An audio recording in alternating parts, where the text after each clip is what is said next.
Este concepto es eficiencia de conversión. Esto ya lo hemos hablado varias veces. Es decir, yo le doy a la vaca comida y cuánto devuelve. Por eso fíjense que es esto. Cada kilo de materia seca consumida, ¿qué cantidad de kilos de leche, corregido al 3,5 en este caso, me da la vaca? ¿Tá? Y claramente ese concepto de eficiencia de conversión varía a lo largo de la lactancia, ¿tá? Que es básicamente esto que tengo acá. Cuando yo estoy en esta parte de la curva, ¿sí? Donde hay mucha leche y la vaca tiene el consumo más restringido y removiliza un poco, esas eficiencias de conversión son altas. ¿Tá? Fíjense, 1,6, 1,8, 1,5 a 1,7 en vacas enfermas. ¿Tá? A grandes rasgos, básicamente, si che, en esta etapa, primer tercio, por kilo de materia seca, la vaca me puede dar 1,8 a 2 kilos de leche. A medida que esto avanza y transita la lactancia, esa eficiencia empieza a bajar. Fíjense esta, 1,4 a 1,6. Y al final de lactancia, en donde la producción de leche ya está bajando absolutamente y la vaca está con su capacidad de consumo al máximo, ¿tá? Fíjense que tengo 1,3 a 1,5. Esto lo podemos hacer así, 1,5, 1, y acá podríamos hacer 1, 1. ¿Tá? Entonces, de acá es donde viene el concepto lo habíamos hablado en su momento, creo en la primera clase, de que por qué es importante tener muy buena reproducción en mi tambo para que las vacas se preñen lo más rápido posible, para que los intervalos entre partos sean lo menor posible, para que la vaca vuelva rápidamente a transitar este estado. El primer tercio. ¿Por qué? Porque es donde más eficiente es. ¿Tá? Esto acá también les muestra una vaca de primer parto, el segundo y tercero. Fíjense, la de tercer parto es la que tiene mayor eficiencia a los 60 días en leche. ¿Tá? Y lo cual es lógico, porque produce mucha más leche. Entonces diluye un poco ese costo. ¿Tá? Una vaquillona de primer parto, ¿tá? Como todavía no está preparada para dar leche, tiene un pico que es a los 90 o 100 días, su eficiencia de conversión, ¿tá? Es mucho más baja. Al final de lactancia, las tres se comportan más o menos parecido. Esto lo vamos a pasar. Bien. ¿Qué factores determinan esta eficiencia de conversión? Bueno, un montón. No es solamente cuánto doy y cuánto das de leche. Hay un montón de factores.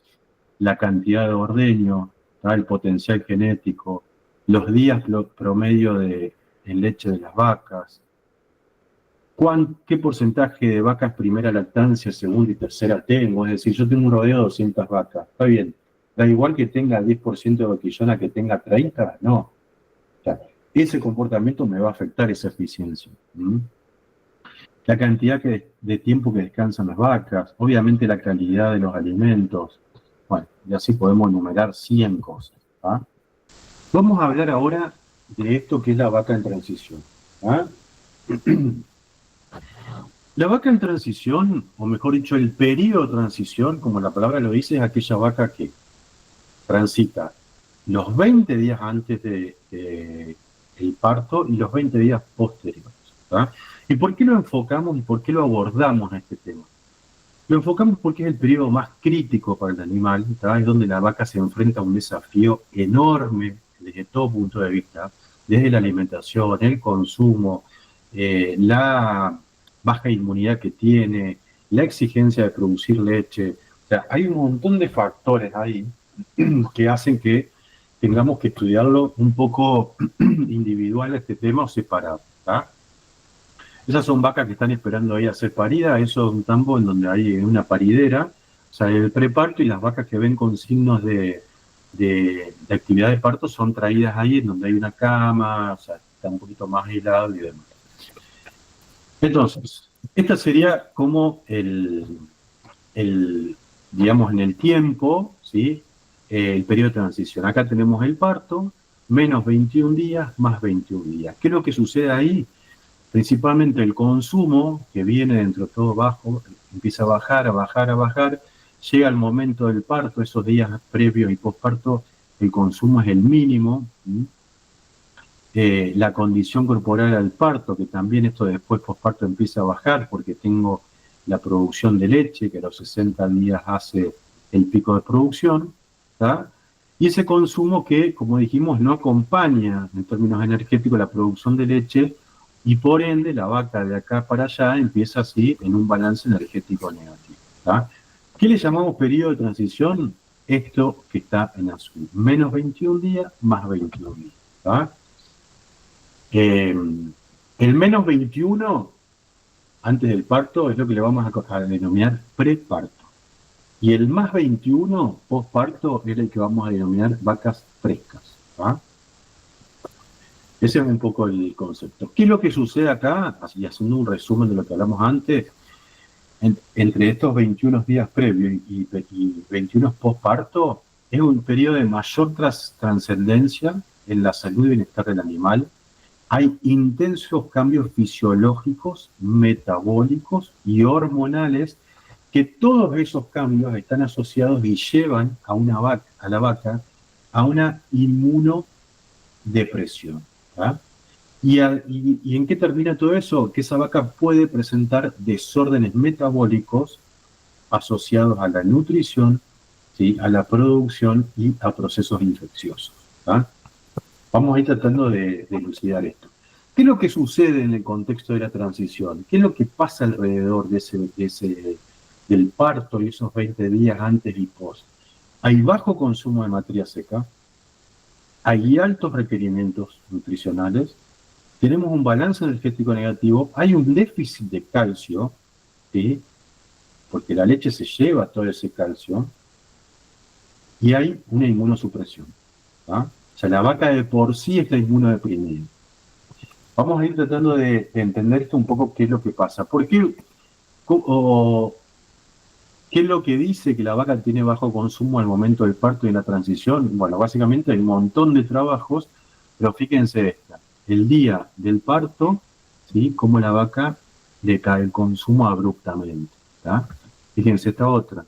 El día del parto, cómo las vacas, ¿sí?, baja el consumo, digamos, abruptamente. ¿Qué pasa acá? También el día del parto, cómo la vaca baja el consumo y cómo después lo empieza a subir. ¿Y qué sería esta otra que cuando baja el consumo sube? Que le denominamos nefa. Ya creo que algo hablamos. ¿Qué es el nefa?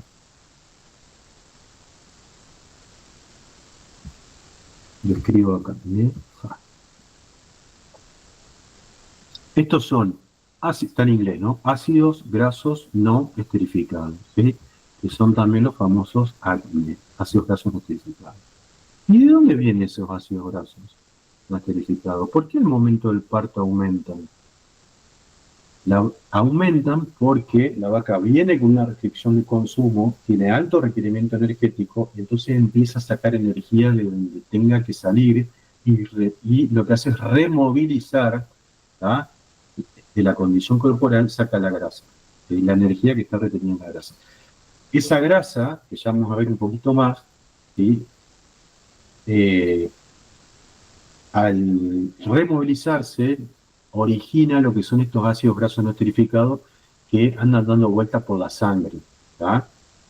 Entonces, ahí lo lógico sería que este consumo, que obligadamente va a caer, no hay chance que la vaca mantenga su consumo el día del parto, o antes o 2 días después.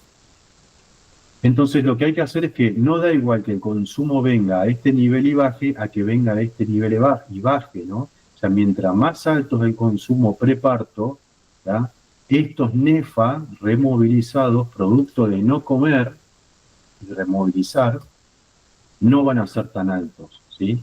Y ya vamos a hablar un poquito de eso. Fíjense esto, este es otro ejemplo que habla del consumo, ¿tá?, al momento del parto. Esto es semana 1, semana 2, semana 3, previo al parto. ¿Cómo influye la fibra? Nosotros dijimos, necesitamos el consumo. Perfecto. Bueno, pero si yo hago una dieta extremadamente fibrosa, en el preparto la vaca no va a comer, va a estar llena todo el tiempo y va a estar rumiando, y yo necesito que eso pase, ¿tá? Entonces, ¿cuál sería la recomendación ideal para mantener un buen consumo, un 30% de FDN. ¿Tá? Si yo le pongo un 55, fíjense que ese consumo, ¿tá? Acá está en porcentaje de peso vivo, del 2 baja al 1,75. Esto es lo mismo, pero la diferencia es que compara vaquillonas con vacas. Siempre en el preparto hay que asegurar fibra, hay que asegurarlo, sin duda, pero no tan fibrosa, porque si no, no voy a estar ayudando a ese consumo. Y lógicamente lo que muestra esto es que las vaquillonas comen menos que las vacas. ¿Va? Dijimos que el otro aspecto de la característica del periodo de transición es que las vacas no solamente bajan el consumo, sino que se inmunodeprimen.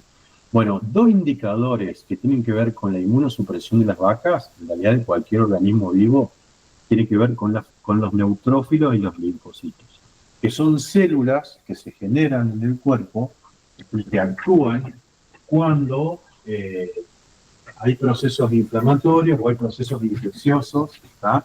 Que tienen que ver con la inmunidad.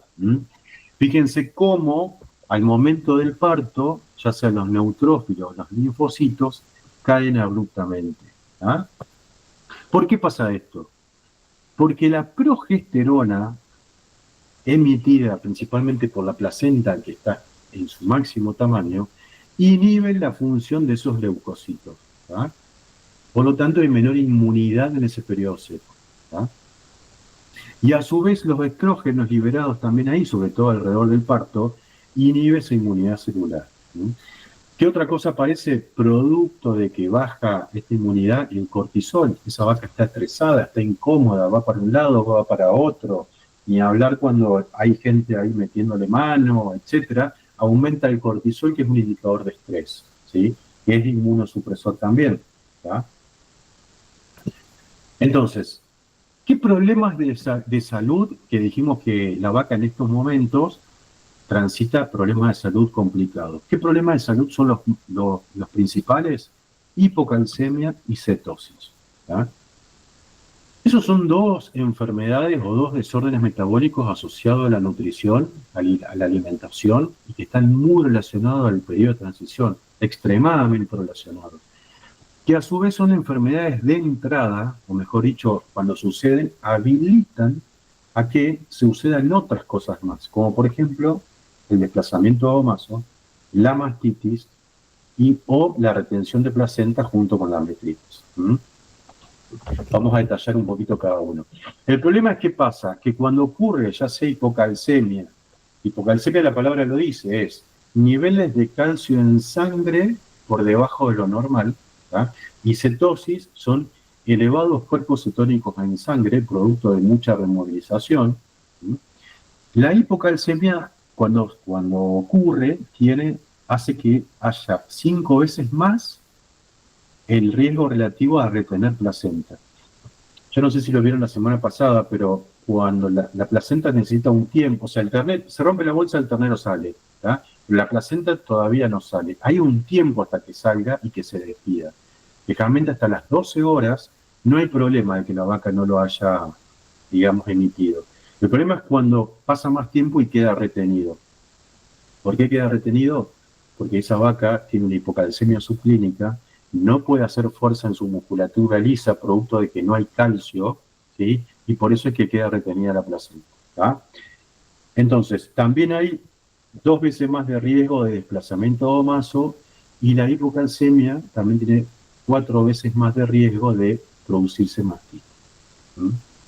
Vamos a ver una clase puntualmente de mastitis, pero tiene 4 veces más. Y lo mismo pasa con la cetosis. Fíjense, vaca gorda, que parió gorda, o vaca gorda, digo, más de 3,75 para arriba, la escala.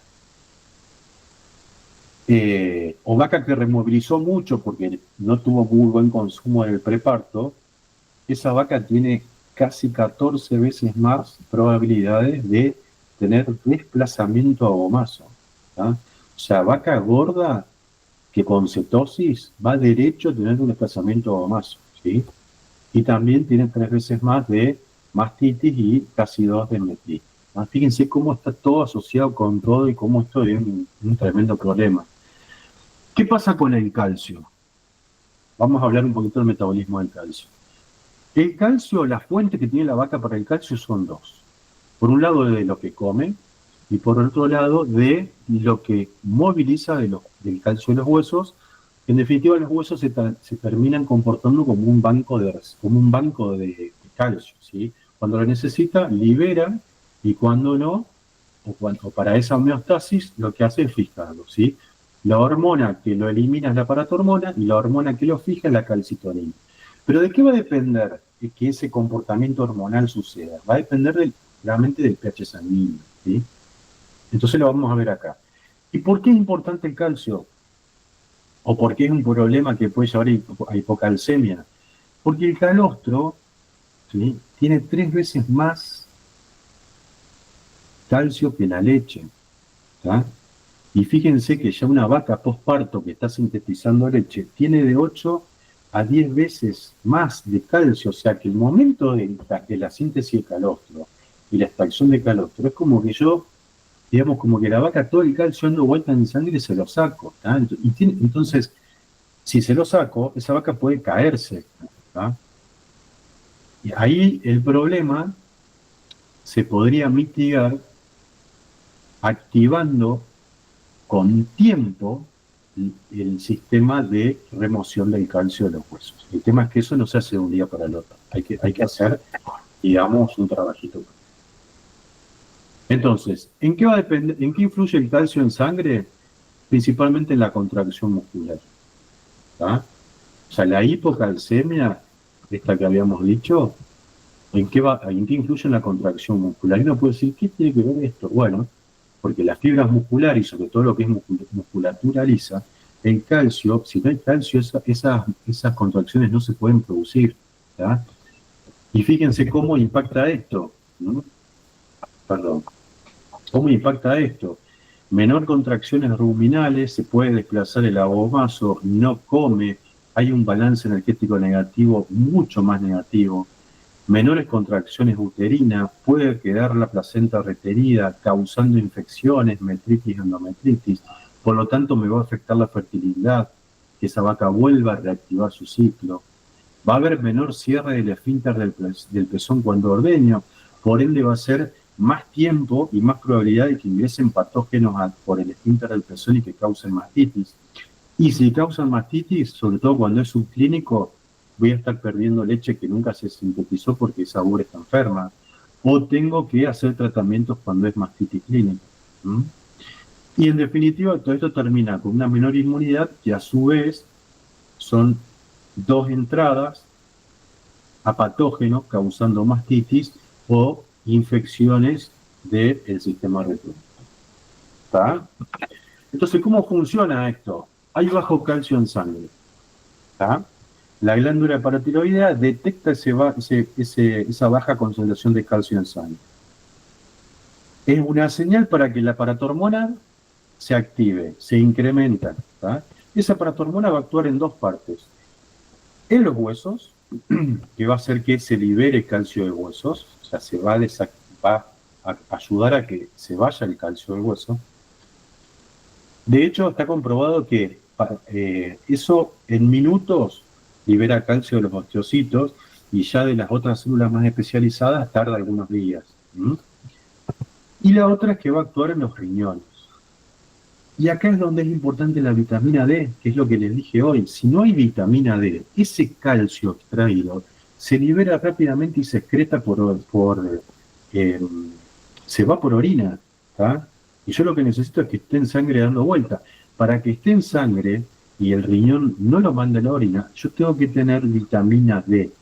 Por eso es importante la vitamina D.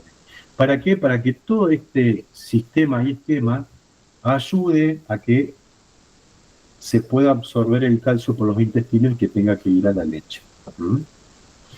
A la leche en parte, y la otra es a todo esto de las contracciones musculares y demás. ¿Cómo hago a nivel de campo o a nivel de tambo en la vida real para evitar esta vaca caída? Bueno, por un lado es bajar los contenidos de calcio en dieta, en preparto. ¿tá? Yo tengo que darle una dieta o forraje a esa vaca que tenga la menor cantidad de calcio posible. ¿Para qué? Para que ese aparato esa glándula, ¿tá?, paratiroidea, detecte que hay bajo calcio en sangre y active ese mecanismo, ¿tá?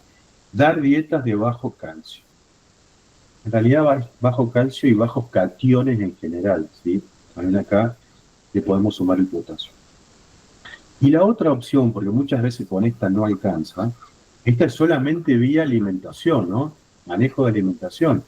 Pero la otra opción es causar una acidez metabólica compensada. ¿Qué quiere decir esto? Bajar, o sea, originar dentro de la vaca, en su sangre, una acidosis, ¿tá? Pero tiene que ser compensada, ¿sí? ¿Y eso cómo lo voy a lograr? Eso lo voy a lograr dando una dieta con DCAD negativo. ¿Qué es el DCAD? El DCAD son las siglas en inglés, que es el balance anión-cation de la dieta, ¿tá? ¿Qué es esto? Fíjense, ¿cómo es el DCAD? Es la suma de los cationes más importantes, sodio y potasio, sobre los aniones más importantes, cloro y sodio. En dietas postparto, los DCAD son positivos. Hay más cationes que aniones. Pero en dietas preparto, ¿sí?, tengo que dar dietas aniónicas. ¿De cuánto? Bueno, esas dietas se miden en 1000 equivalentes, que son entre menos 100 a menos 50 por kilo de materia seca, ¿tá? ¿Y qué me va a causar eso? Me va a causar que el pH de la sangre baje, ¿tá? Y por ende ese pH me va a ayudar a activar ese ciclo de remoción de calcio que habíamos hablado, ¿sí? ¿Y cómo controlo esto? Bueno, lo controlo mediante los pH urinarios. ¿Podría sacar pH sanguíneo? Sí, pero tengo que sacar sangre. Menos invasivo sacar pH de orina, ¿tá? Y ahí es como que el pH normal de la orina es 8, o un poquito más. ¿A cuánto debería llevar esa acidificación metabólica compensada? Por ahí hay como una discusión, o sea, no está muy claro, pero realmente entre 6 a 7. ¿Sí? Hay gente que trabaja más en 7, asegurando los consumos. Hay gente que trabaja más en 6. ¿Ah? ¿Y qué pasa cuando esa hipocalcemia, cuando la vaca sufre hipocalcemia, que no tiene mucho calcio en sangre? Bueno, tenemos clínica o subclínica. La hipocalcemia clínica es cuando la vaca se cayó y no se puede parar y hay que ir a inyectarle algo con calcio para que se active. Y la subclínica es cuando no lo vemos. Ahora, si nosotros hacemos una evaluación de sangre del calcio sérico, o sea, del calcio que está en el plasma de la sangre, deberíamos encontrar estos valores, ¿ah? El tema de esto es que yo le puedo dar a una vaca 2 días antes del parto una dieta con DCAD negativo. Tengo que dárselo un tiempo antes para que haga efecto. ¿Cuánto? Entre mínimo 7 a 10 días. Por eso es que lo recomendable es que la vaca que entró al preparto 21 días antes ya tenga esa dieta con DCAD negativo. Y uno dice, che, ¿qué le agrego? ¿O qué hago para que sea DCAD negativa? Le agrego las sales aniónicas, ¿ah? Es un suplemento muy poco palatable, por eso es complicado esto, en la cual ahí lo que hace la vaca es junto con la dieta lo va comiendo y esas sales aniónicas que son cloro, sulfatos y fosfatos, ¿tá?, ayudan a llevar esos niveles de carbohidratos. ¿Estamos? Fíjense esto. Esto es un control, ¿no? En la cual evalúan la transición, ¿sí?, semana 1, el momento del parto, evalúa el control, una dieta control, que ¿cuál es el control? DCAD positivo, pH urinario mayor a 7,5 y 0,4 de calcio en dieta. Esto de DCAD no tiene nada, ¿no? Pero fíjense que el control, básicamente el consumo es alto, es el más alto de todos. Y cuando ya, supongamos, que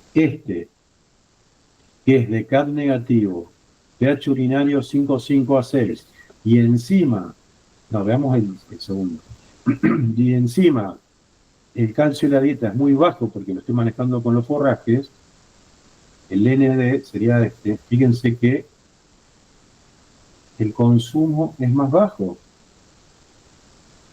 Y uno dice, che, pero el profe me dijo que el consumo preparto tenía que ser alto. Sí, pero fíjense qué pasa después.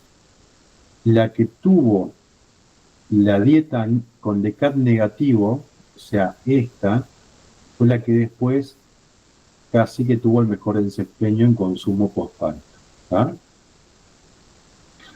Y a mí que me interesa, que el consumo postparto sea alto, ¿ah? O la vaca lo recupere lo más rápido posible. Vimos hipocalcemia, vamos a ver algo de cetosis. ¿Qué es lo que sucede acá?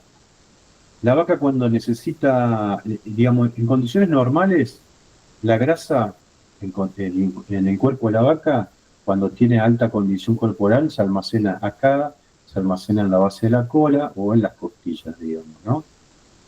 ¿Qué es lo que sucede ahí? Ese triglicérido, que es la manera en que la grasa está del tejido adiposo, cuando se necesita, digamos, se extrae de eso. ¿Y cómo se extrae? El triglicérido habíamos dicho que es un glicerol más 3 ácidos grasos. ¿Tá? Esos ácidos grasos libres son los que vienen acá en sangre, que son los famosos NEFA, ¿tá? Que esos NEFA en sangre, principalmente, ¿qué tienen que hacer? Irse al hígado. ¿El hígado qué pasa con los NEFA? Puede tener 3 vías. O los usa oxidándolos para obtener energía, ¿m? O los transforma en triglicéridos, y esos triglicéridos, de nuevo, ¿sí? O sea, esos ácidos grasos libres, los transforma en triglicéridos de nuevo y os lo almacena en el hígado, formando hígado graso, o los manda a transitar por la vaca, que esta lipoproteína de baja densidad es lo que por sangre va a glándula mamaria. Y es parte de ese 50% de ácidos grasos, digamos, que va para la glándula mamaria vía ácidos grasos de nuevo. ¿Tá? Ahora, a veces no ocurre esto, ¿no?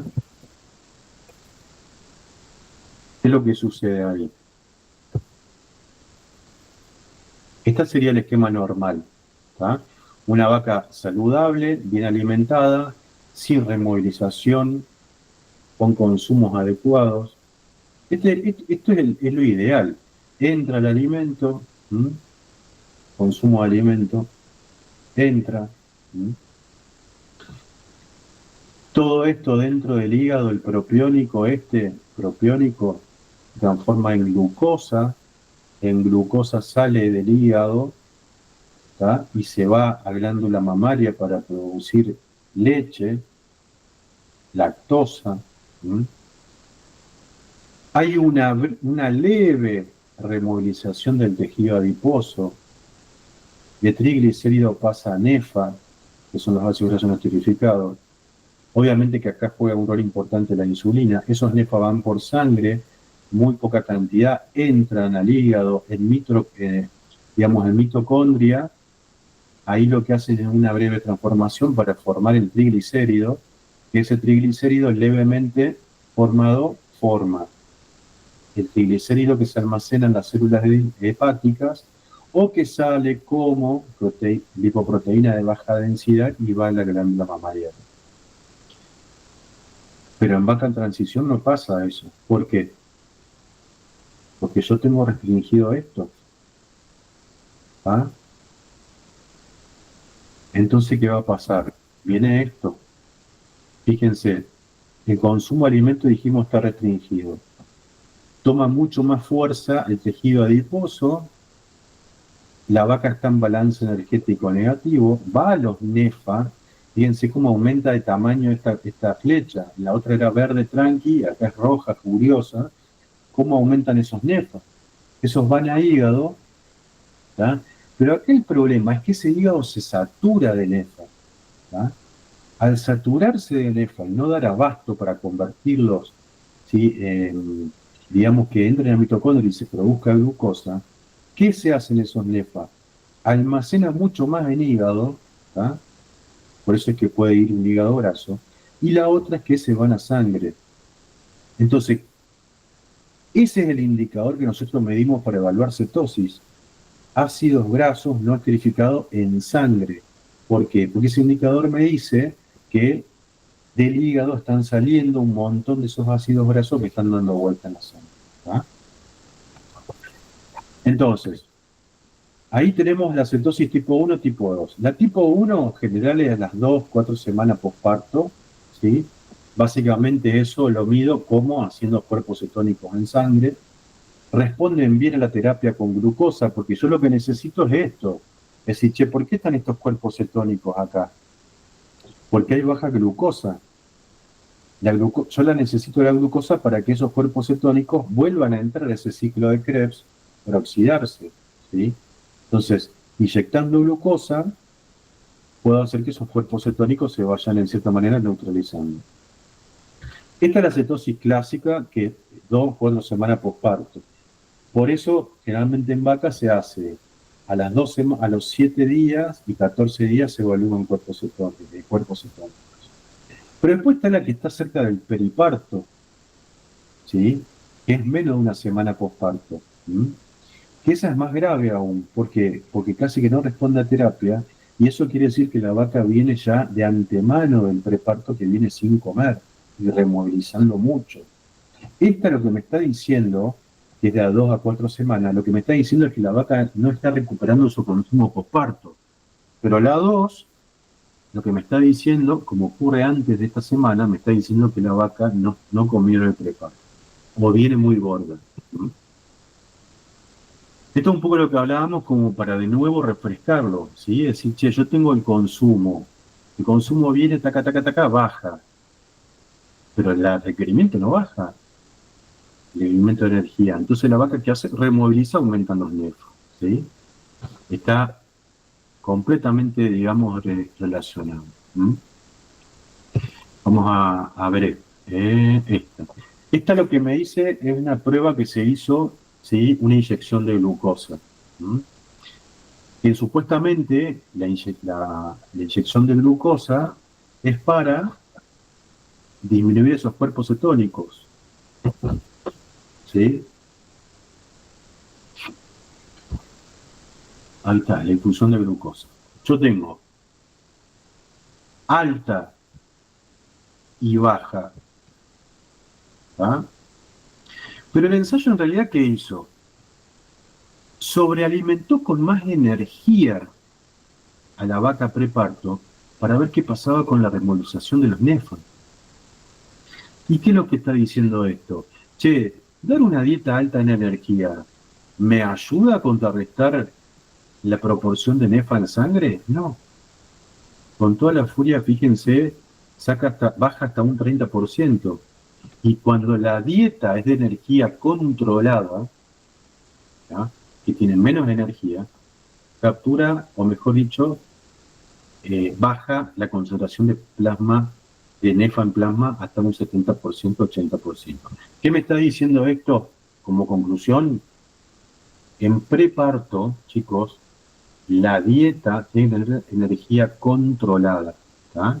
Tengo que estar muy arriba, porque si no, ¿qué pasa? Me va a pasar esto. ¿Sí? No vamos a entrar en detalles, pero acá habla un poco de la energía controlada en el preparto, que tiene efecto en la condición corporal posparto, ¿sí? En la cantidad de lípidos almacenados en hígado posparto, en la cantidad de nefa, ¿sí? También, y en la cantidad de cuerpos cetónicos. Fíjense que está todo relacionado con todo.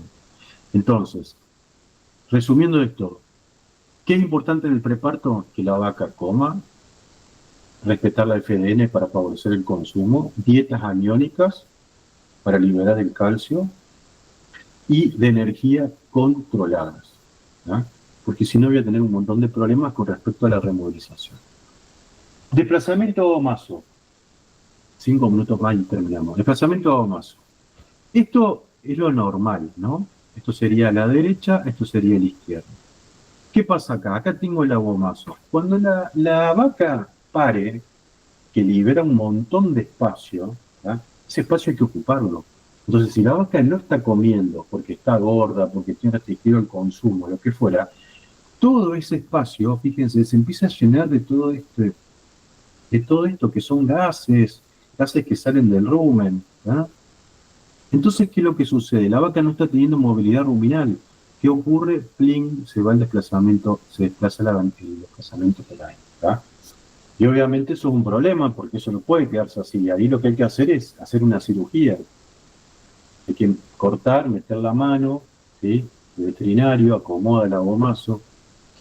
Si alguien me hizo una pregunta, no sé por qué no estoy viendo, así que... ¿Qué factores de riesgo están asociados al desplazamiento aguamazo?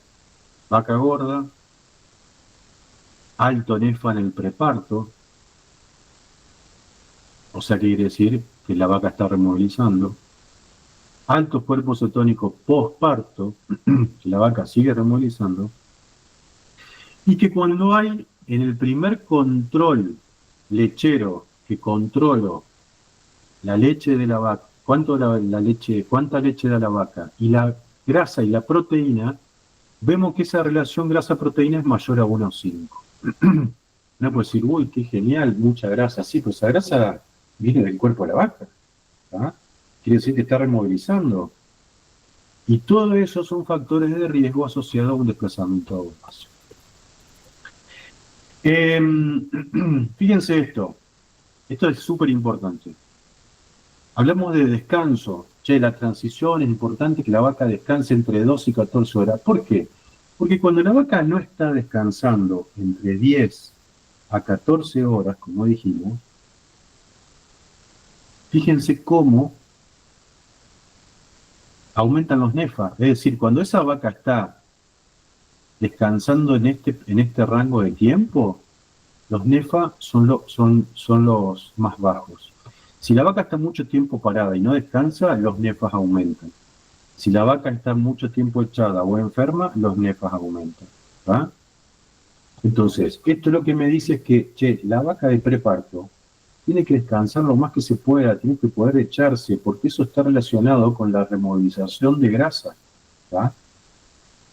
Y esto es una cuestión de manejo, o sea, es decir, hacer que la vaca se pueda echar. ¿Va? Y echar no implica que hoy se eche 12 horas, mañana 8 y pasado 7. No, hay que tener una consistencia. Fíjense esto. Esa vaca se echó por día 11 horas 7.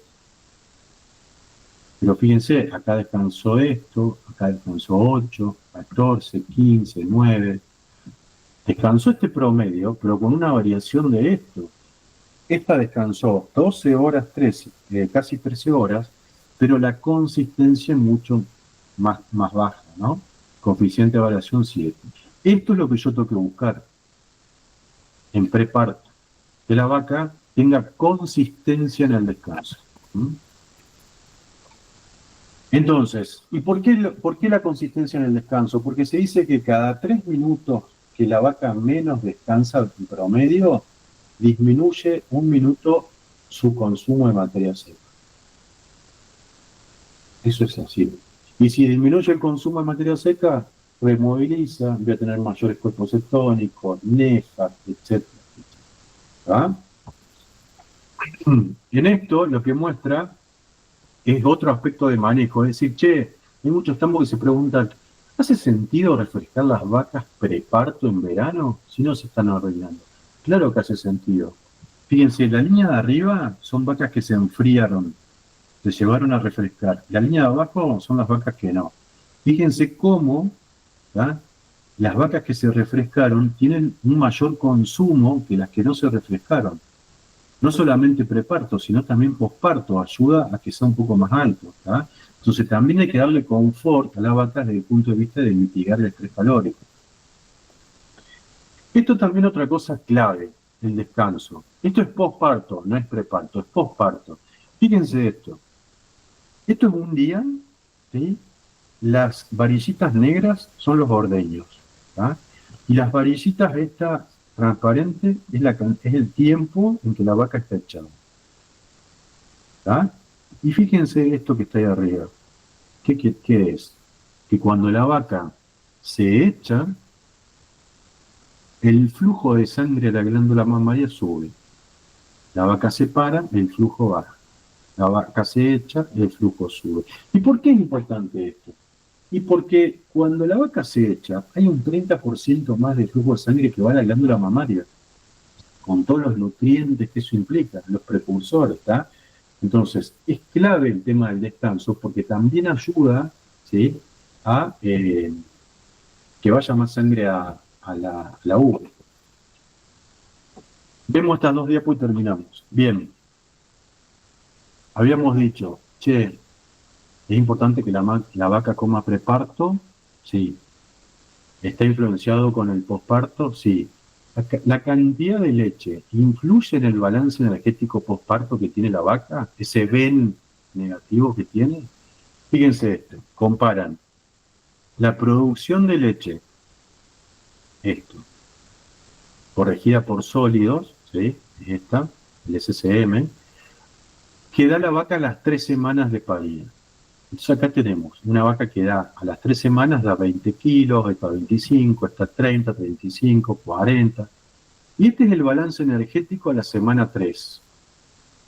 Este es el 0, ¿no? Si fuese para arriba es porque es positivo. Estamos en semana 3, todavía negativo. ¿Qué quiere decir esta curva? Que a medida que la vaca produce más leche a la semana 3, su balance energético es más negativo todavía. No. ¿Está? O sea, a la semana 3, independientemente si la vaca da 25 litros o 40, el balance energético sigue igual. Está bien que hay mucha dispersión, ¿no? Fíjense los puntitos, pero el balance energético sigue igual. Entonces la pregunta ahí es, pero ¿de qué depende entonces el balance energético negativo? Si dijimos que lo que hay que hacer es justamente tratar de disminuir eso y que no sea tan negativo. Bueno, va a depender principalmente del consumo, del consumo. Acá que compara balance energético a la semana 3 y consumo a la semana 3. ¿Está? Estos son kilos de materia seca, no es leche. Da igual una vaca que ya a la semana 3 coma 24 kilos de materia seca a una que come 12, no. La que come 12, ese balance energético negativo postparto es mucho más grande. ¿Qué quiere decir?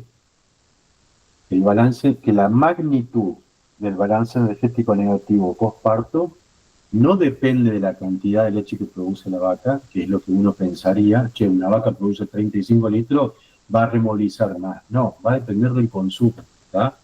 Por eso es importante siempre abordar el tema del consumo. Y como el consumo postparto está determinado en gran parte por el consumo preparto, estos son como algunos indicadores de luz, es decir, che, mis vacas preparto, ¿están comiendo más de 13 kilos de materia seca por día? Sí, bueno, me quedo tranquilo, ¿tá? Ahora, si están comiendo menos de 10, y estoy en un problema. Voy a tener un balance energético súper negativo, voy a tener cetosis, voy a tener desplazamiento gomazo, voy a tener un mal arranque de inicio de lactancia, y así sucesivamente. Chicos, bueno, acá les dejo un esquema genérico de transición, ¿tá? Fíjense, consumo de materia seca, cae el momento del parto. ¿Qué es lo que dentro de eso vemos? Hipocalcemia, retenciones de placenta asociada estrictamente a la removilización del calcio. Esa vaca empieza a producir leche. ¿Y qué es lo que vemos ahí asociado? Cetosis por removilización, desplazamiento a gomazo y metritis. Cuando esa metritis ya avanza, podemos tener endometritis. Y en definitiva, lo que tiene que hacer la vaca es transitar todo esto lo mejor posible. ¿Para qué? Para que después del periodo de espera voluntaria, del día 75 en adelante, empecemos con el programa reproductivo para volver a pelear esa vaca. ¿Está? Acá les dejo algunas otras cosas más que no viene al caso, pero es de retenciones de placenta, ¿está? ¿Qué es lo que va pasando un poco? Y esto es sería como el programa de transición completo, ¿tá? Es decir, che, ¿qué hago en cada una de esta etapa? ¿En qué me fijo? ¿Qué veo? ¿Qué no veo? Este sería como el esquema general de todo lo que estuvimos hablando de etapa de transición. ¿Sí? Y con esto les dejo, por último, cuáles serían los objetivos finales de un programa de transición, ¿sí? ¿Qué es lo que estoy buscando? Descanso, desarrollo de la glándula mamaria, calostro de calidad, facilitar el parto, disminuir la incidencia de desórdenes metabólicos. Todo esto es preparto. Y posparto, todo esto. ¿Tá? Elevar los consumos, rápida eficiencia de ordeño, minimizar el balance energético negativo. Y con esto estaríamos terminando. Conclusión. Y les agradezco enormemente a los que se han quedado. Estrategia de alimentación. Paso 1 o 0. Pensar en nutrir la vaca, no, pensar en nutrir microorganismos. 2, o el 1, tener datos fiables. Es importante y clave tener datos del peso vivo. Y la otra es dato de calidad de forraje. Si no tengo calidad de forraje, voy al horno. ¿Tá? El paso 2, maximizar el consumo de hidratos de carbono fermentables. Necesito sacar ese almidón, usarlo lo más que pueda, pero ojo, tratar de mantener la salud ruminal si no estoy destruyendo las vacas. ¿Tá? Dar una adecuada fuente de proteína degradable en rumen. Y después de todo eso, si necesito suplementar al animal porque el animal me está quedando corto y no alcanza con la actividad ruminal, ahí voy a ir con suplementar con grasa bypass, con aminoácidos protegidos, minerales, vitaminas y demás. ¿Tá? Sobre todo en vacas de alta producción, que son las que sienten un poco más todo esto. ¿Sí? Y con esto llegamos a su fin.